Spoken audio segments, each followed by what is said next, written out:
was a situation that did not need to occur. We are literally talking about people fighting over a parking space or a dispute about where people are parking, and it resulted in someone receiving just incredibly significant injuries. I don't care who you are. I don't care what you do for a living. I don't care where you live. If you come into our city, commit violence, we will use all the tools at our disposal to hold you accountable. Breaking now at noon in just the last hour. Those men right there, Marion County Prosecutor Ryan Mears and Metro Police Chief Chris Bailey, addressed a downtown stabbing over the weekend, leaving a 69-year-old seriously hurt in the hospital. The suspect, former NFL quarterback Mark Sanchez, now faces an upgraded felony charge for battery. All of it seemingly stemming from a fight over where the victim parked a truck downtown. Our Ella Rhodes has been covering this story all weekend. She was at today's press conference that wrapped up moments ago. She joins us live now downtown. Ella, some strong words from the chief and the prosecutor moments ago. Yeah, that's exactly right, Dustin. So we did just find out moments ago that they upgraded those charges on Sanchez. He now has level 5 felony charges for serious bodily injury. Investigators say they were able to up those charges based on the victim's injury.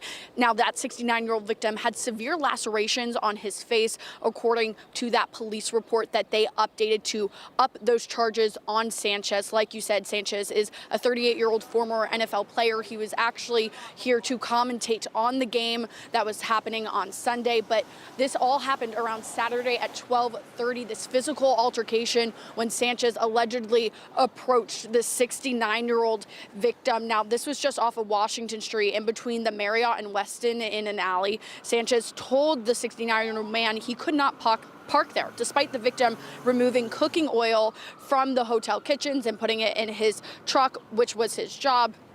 I want you to take a listen to what Chief Chris Bailey just said about the incident minutes ago. And I continue to urge our community to respect one another. As the prosecutor said, this did not need to happen. It just did not.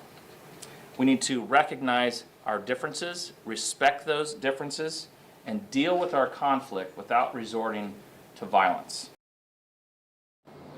Now, if convicted, Sanchez could spend 1 to 6 years in prison. Now, also, a judge did just grant Sanchez's request to waive his initial hearing. So he will now be in court on November 4th. Live in Indianapolis, Ella Rhodes, 13 News.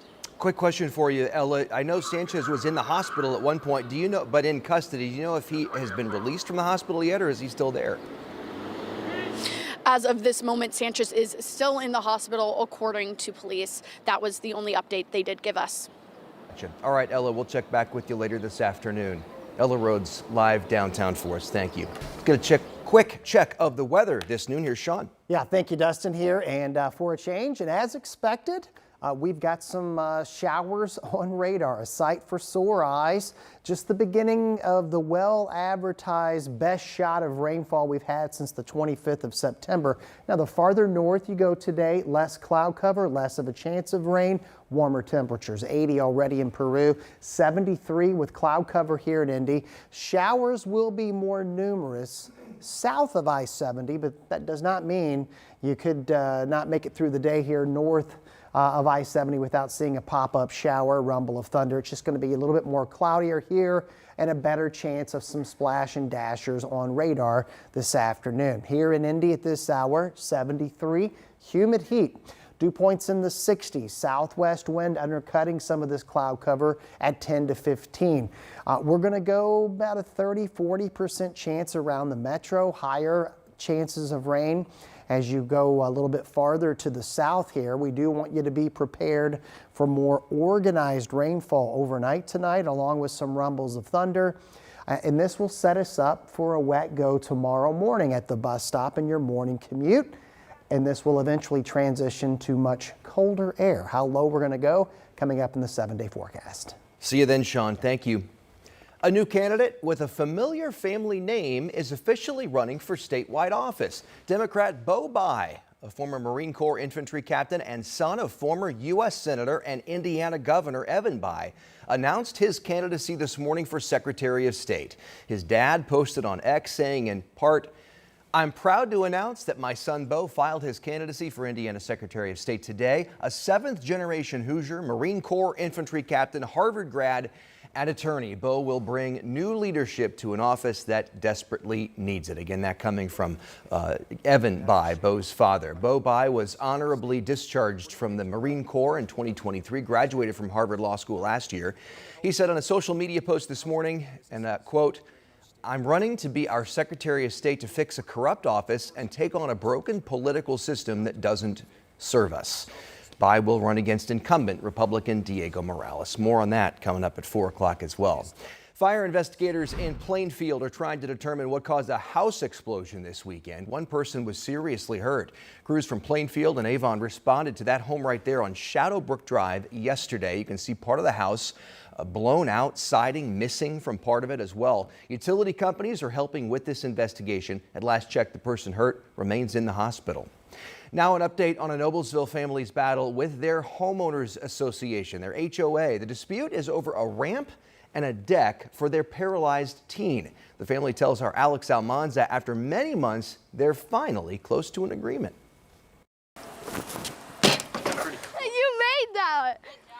Good job. For Kaylin Phillips, nothing brings a smile like being by her brother Corbin's side. We need to make a handshake. Ever since the accident that changed his life. First from the accident, it was really hard, but going on it just gets easier. Just 16 years old, Corbin was on a trampoline last year when he landed head first, leaving him paralyzed from the waist down.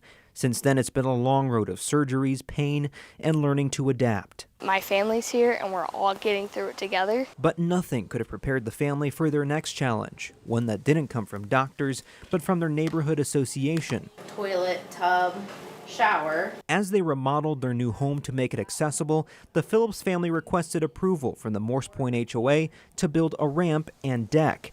The ramp would help Corbin get to the front door. The deck would let him enjoy the front yard. But the HOA initially denied the deck and sent back revised sketches of the ramp. After weeks of back and forth between lawyers on both sides, a compromise may finally be in sight. Pending a signature from both parties, as long as we're willing to remove the structure if and when we were to move, then the HOA would move forward in allowing us to have that ramp and deck structure. But I am angry. Like, it should not have been like this. It should not have taken 3 months to get here. After months of obstacles, the Phillips family hopes this uphill battle inspires others to climb theirs.